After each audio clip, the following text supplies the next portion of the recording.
Hi, I'm the Space Quest historian, and a quick little video seemed in order because next week I am going to start the last Space Quest game in my Ultimate Space Quest series playthrough.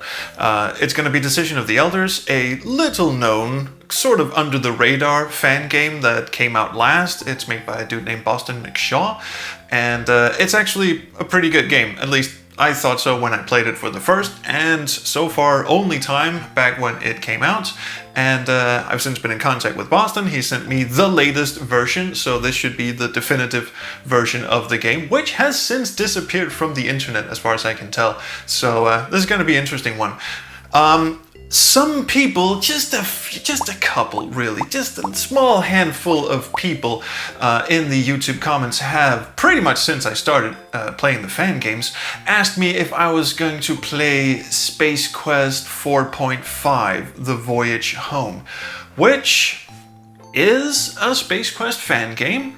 It is fully complete, it has full voice acting, and it was released in much the same way that all the other Space Quest fan games was released. It's free to play and it's full of original content. No, wait, that's where it differs, you see, because Space Quest 4.5, while being a fan game, ostensibly of Space Quest, it's also the black sheep of the Space Quest fan game family, one could say.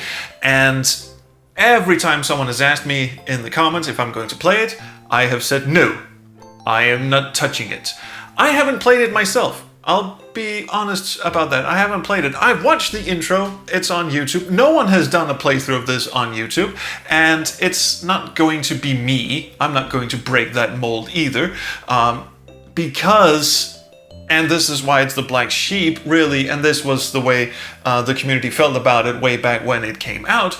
It's full of, let's say, stolen content. It's full of lifted content, basically just screenshots from different Sierra games, Space Quest 4, Space Quest 1, bunch of other Sierra games, repurposed for whatever story the author wanted to tell. That's the second point. The story doesn't make a hell of a lot of sense. It is fan fiction of the cringy caliber, and while it is fully voiced, all the dialogue in the game was recorded. As far as I can tell, it's just the one guy doing all the voices, pitched up or down or whatever to suit the whatever characters on screen.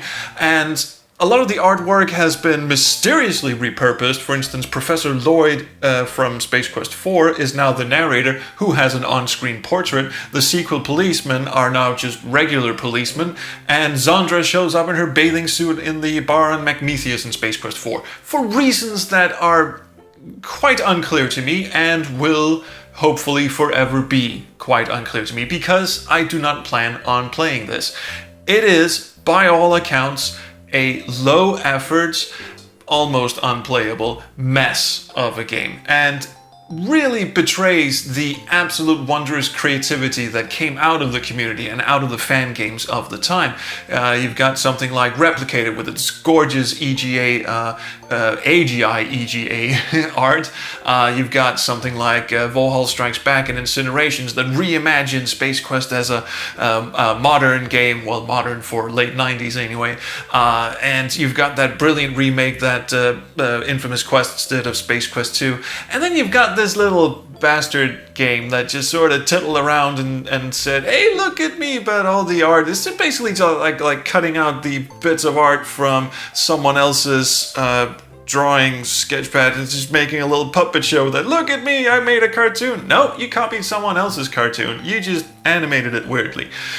So I don't plan on playing it, and I've gotten a lot of questions about why I'm not playing it, and those are the particular reasons. However, I am not going to go as far as to say I hate it, because there is a little... There's a little tie on the end of that sausage roll that... well, there's a metaphor.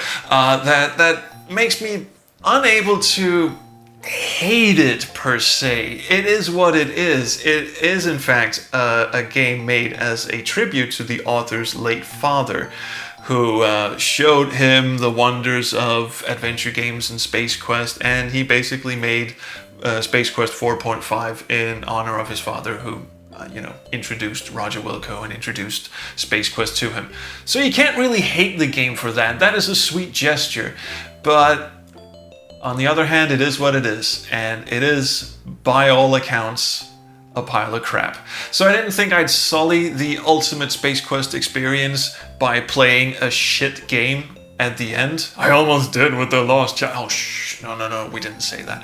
Anyway, I didn't want to sully it at the end. I wanted to end on a strong note, and I feel Decisions of the Elders is a strong fan game. It came out the last, and it does tie a unique bow around the whole Space Quest Ultimate playthrough experience, because in the Decision of the Elders, you don't play as Roger Wilco. You don't play as Roger Wilco Jr. for that matter. You play as Roger Wilco's parents. So, I think that's going to be an interesting spin on it. So please stay tuned. And, well, I'm not above holding Space Quest 4.5 for ransom. Like if I hit 1 million subscribers, I might play it. Or 500,000. Or even 10,000. Nah, you know what? Please like, subscribe, do whatever you kids do. What do I care? But do leave me a comment, as if you haven't already. But I'm not going to play Space Quest 4.5, so save your breath. But thank you so much, and I hope you will tune in for the last fan game of the Space Quest series. In fact, the last Space Quest game of the Space Quest series on Tuesday, Boston McShaw's Decision of the Elders. And until then, I'll see you around the Chrono Stream.